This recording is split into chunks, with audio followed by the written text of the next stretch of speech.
You know that feeling when you have about 50 tabs open in your brain browser and you can't figure out which one is playing that annoying music? Well, imagine living like that every single second of the day. That was the reality for a 25-year-old guy named Liam. Liam lived in a stunningly quiet valley, right in the shadow of these majestic Great Peaks. But honestly, the scenery didn't matter because Liam couldn't enjoy it. He was carrying a massive burden, not a physical pack on his back, but a heavy load right inside his head. His mind was basically a chaotic marketplace that never closed. From the second he woke up until he finally managed to pass out at night, his thoughts were racing like wild horses. He was constantly replaying regrets from yesterday or spiraling into anxiety about tomorrow. And because of this constant mental noise, the guy was just perpetually exhausted. Real rest felt impossible, his sleep was broken, and the simple joy of just being alive seemed to have completely vanished. One afternoon, things changed. Liam heard some rumors floating around about a sage, a wise elder living in a remote settlement way up in the hills.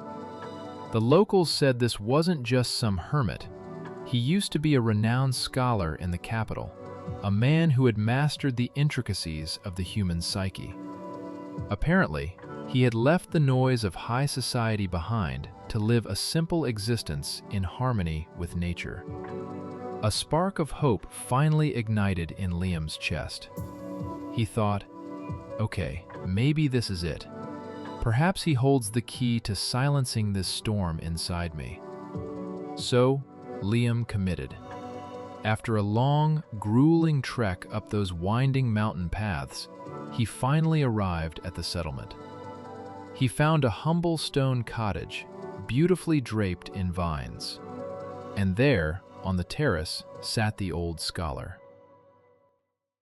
He was sitting in total stillness, eyes shut, Liam could only dream of. Liam approached him, respectfully of course, and whispered, "Master, look, my mind is a prisoner of its own thoughts. I cannot find silence. I'm desperate for true peace.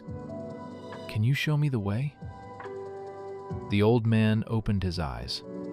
There was no judgment, just a gentle gaze. He smiled warmly and said, "You seek tranquility? Very well. Come with me. I have a small task for you." He led Liam over to a water pump in the garden. He picked up a shallow clay bowl and filled it with water. And I don't mean just full, I mean brimming over the rim. The surface tension was the only thing holding it together. A single tremble, a tiny shake, and it would overflow. Handing this precarious bowl to Liam, he gave his instructions. "Take this bowl. I want you to walk through the main market street, all the way to the village gate, and then come back to me. But be warned, you must not spill a single drop." Liam was a bit puzzled. He came for wisdom, not manual labor, right? But his desire to learn was strong, so he accepted the challenge. He took the bowl with trembling hands and stepped onto the cobblestone path. Now, you have to picture this. The market was at peak hour. It was chaos. Vendors were shouting their prices. Wooden carts were rattling loudly over the stones, and crowds of people were pushing through. It was sensory overload. But here is the fascinating part. Liam saw absolutely none of it. His entire universe had shrunk down to the rim of that clay bowl. He moved with deliberate precision, placing one foot in front of the other like a tightrope walker. His breath was steady. His focus was absolute. He was in the zone. Passers-by were actually stopping to watch him with curiosity, wondering what this guy was doing. But he didn't break his concentration for a second. He was on a mission. Finally, Liam made it back to the terrace. He set the bowl down and let out a huge breath he didn't realize he was holding. "Master, I have returned," he said, probably a bit proud. "The bowl is as full as when I left. Not a drop was lost." The scholar nodded, looking approved. But then he threw a curveball question. "Excellent. But tell me, Liam, did you hear the blacksmith hammering iron? Did you see the two men having a loud argument near the gate?"